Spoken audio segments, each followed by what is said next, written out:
Hello मेरे नौनिहालों, Arihant publications में मैं आपका स्वागत करती हूँ। आइए हम सब मिलकर इस प्रश्न का हल समझते हैं। प्रश्न है बच्चों, पुष्प की अनुदैर्घ्य काट का स्वच्छ एवं नामांकित चित्र बनाते हुए विभिन्न पुष्पांगों का वर्णन कीजिए। पादपों में पुष्प जनन हेतु बनी एक विशिष्ट संरचना होती है। पुष्प एक संघनित रूपांतरित तना होता है। पुष्प वृंत के शिखर पर पुष्पासन होता है। पुष्पासन पर 4 पुष्प चक्र लगे होते हैं। इन्हें परिधि से केंद्र की ओर क्रमशः बाह्य दलपुंज, दलपुंज, पुमंग तथा जायांग कहते हैं। बाह्य दलपुंज क्या होता है, जिसे कैलिया भी कहते हैं। इसकी इकाई संरचना बाह्य दल सीपेल कहलाती है। बाह्य दल पुष्यासन पर सबसे बाहर की ओर स्थित एक हरे रंग के होते हैं। हरे रंग की जो फूल के बाहर आप डंडी के साथ में लगी हुई होती वो होती है। यह कलिकावस्था में पुष्प की रक्षा करते हैं। जब पुष्प कली के रूप में होता है तो उसके आसपास हरी जो संरचना आपको नजर आती है वो ही बाह्य दलपुंज होता है। फिर आता है दलपुंज या कोरोला। इसकी इकाई दल कहलाती है। यह पुष्प का द्वितीय चक्र होता है। यह प्रायः रंगीन होते हैं तथा कोट परागण में सहायक होते हैं। पुमंग या एड्रोसियम, यह पुष्प का तीसरा चक्र होता है। इसका निर्माण पुंकेसर द्वारा होता है।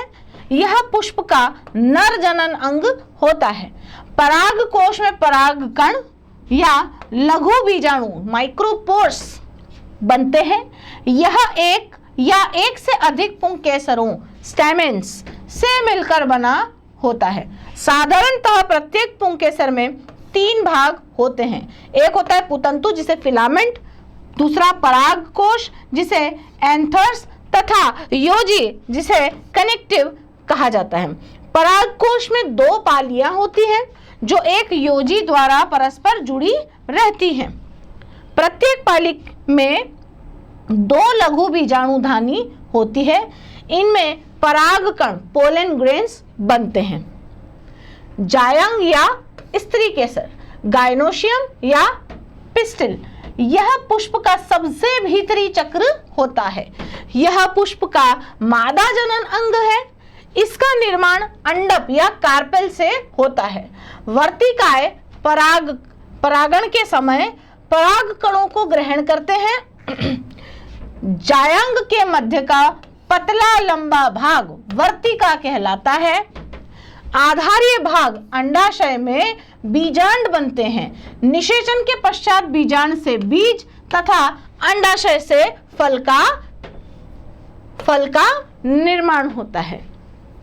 और इस प्रकार से पुष्प का अनुदैर्घ्य काट का आपका सचित्र वर्णन है। सबसे बाहर ये जो ग्रीन कलर की आप देखते हैं हरे रंग का बाह्य दल उपस्थित होता है।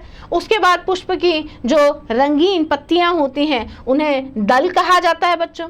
इसके अंदर यहाँ पर पराग कोश पुतंतु उपस्थित होते हैं जिन पे इस तरीके से पुंकेसर लगे हुए होते हैं तथा वर्तिकाग्र से वर्तिका पूरी जुड़ी हुई होती है। और सबसे अंदर का जो भाग होता है ये अंडाशय कहलाता है जिसे मादा जनन अंग भी कहा जाता है, जिसमें बीजांड उपस्थित होता है। और ये पूरा का पूरा जो पुष्प है वो पुष्पासन, ये जो नीचे की तरफ उपस्थित होता है पुष्पासन कहलाता है।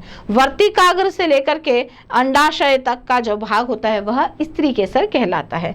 तो इस प्रकार से आप सभी बच्चों को इस प्रश्न का हल बहुत अच्छे से समझ में आया होगा बेटा। धन्यवाद।